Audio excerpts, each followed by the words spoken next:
Yo, what's going on, everybody? It's Brian here. How's everyone doing today? Hope you're all doing well. Me, I'm not doing particularly bad, just sitting relaxing.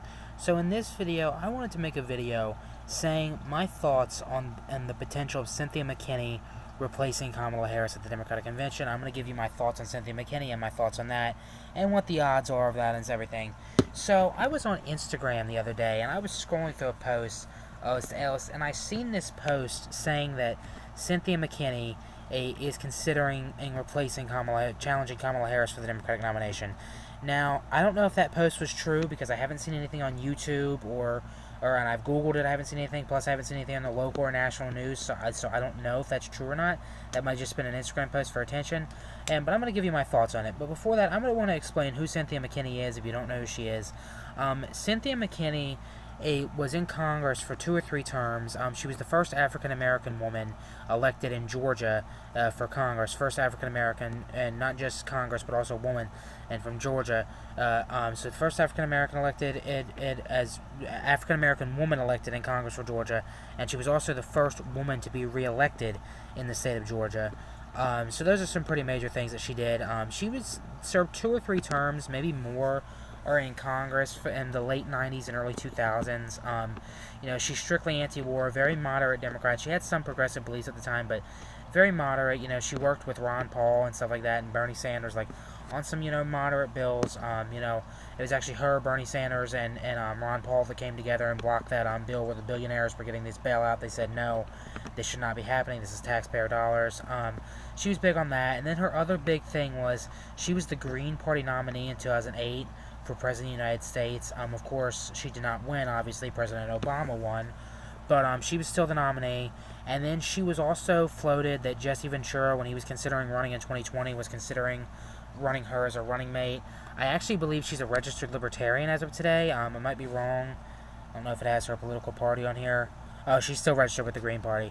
Because she had been friendly with the, what do you call it?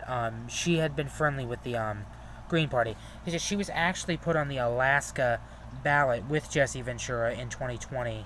Yeah, the Alaska. So, where's it at? Democratic ticket of Alaska. Yeah, she was with Jesse Ventura on the ballot. They put her on the ballot in Alaska, her and Jesse Ventura. She was the VP.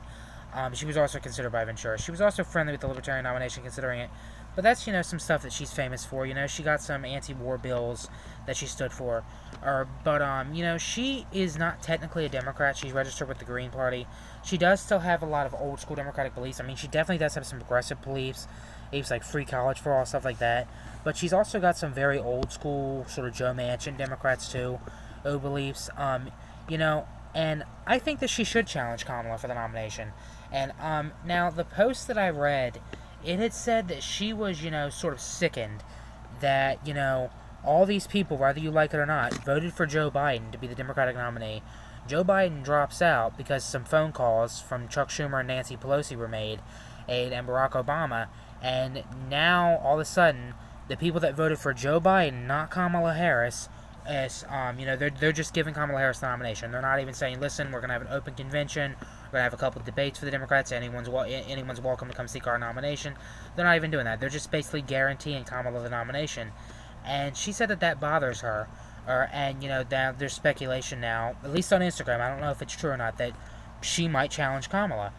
I'm just going to say this, I think she should challenge Kamala.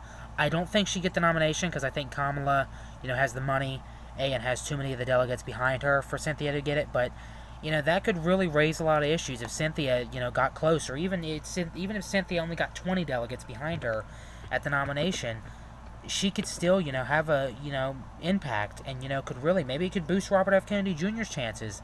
Maybe her, running as a Democrat but not getting the nomination and endorsing Kennedy.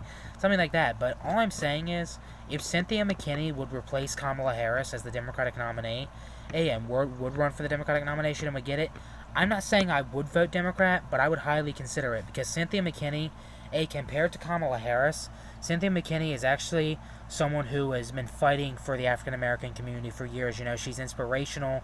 Oh, she's a working class champion. She's pro-democracy. All these things that Kamala Harris is not. And I think in a head-to-head, I think Cynthia McKinney could defeat Donald Trump. As I've said many times, I think the election could change. But as of right now, I don't see Kamala Harris defeating Donald Trump. I think Cynthia McKinney could.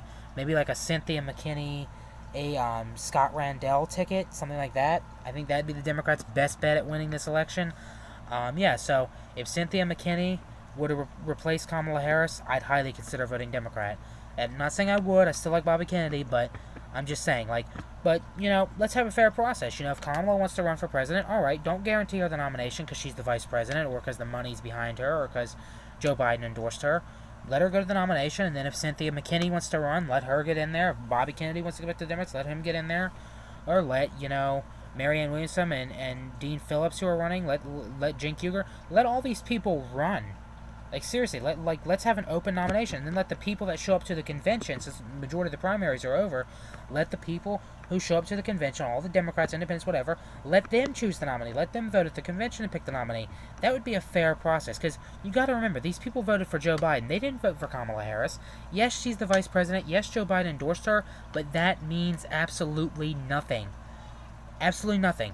They voted for Joe Biden. They did not vote for Kamala Harris. I mean, can you imagine? This is like what Chris Sununu said. Can you imagine if on the Republican side, they would hold at the convention, they would have just said, you know what? We're done with Trump. The money's not behind him. We're going to nominate Nikki Haley instead. We're pulling our delegates. Despite the people voting for Trump, we don't care. We're going to nominate Nikki Haley.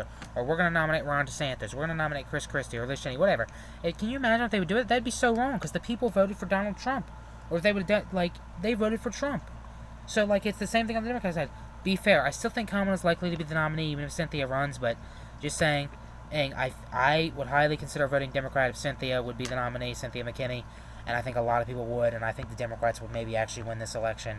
And so, yeah, so let me know your thoughts. Do you think Cynthia McKinney will seek the Democratic nomination? What are the odds you think that? I'm going to say right now it's a 1 out of 10 chance. I think it was just an Instagram thing. I honestly don't think it was real. I think it's a 1 out of 10 chance, and I think of her getting the nomination is even lower simply because as the delegates are going to throw their support behind Kamala despite the people voting for Joe Biden and not Kamala. They're not going to have a fair convention. The DNC is going to rig it. I know they are. I'm not saying it's going to be rigged, so don't call me a conspiracy theorist, but I'm just saying Kamala has the power over the party and the money.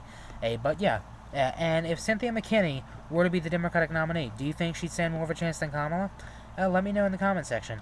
Alright everyone, that's going to be it for this video. As always, thank you so much for watching, and like, share, comment, favorite, and most importantly, please, please, please, please, please, I am begging you, please subscribe. Alright everyone, and I'll see you in the next video. God bless you, stay safe, bye everybody.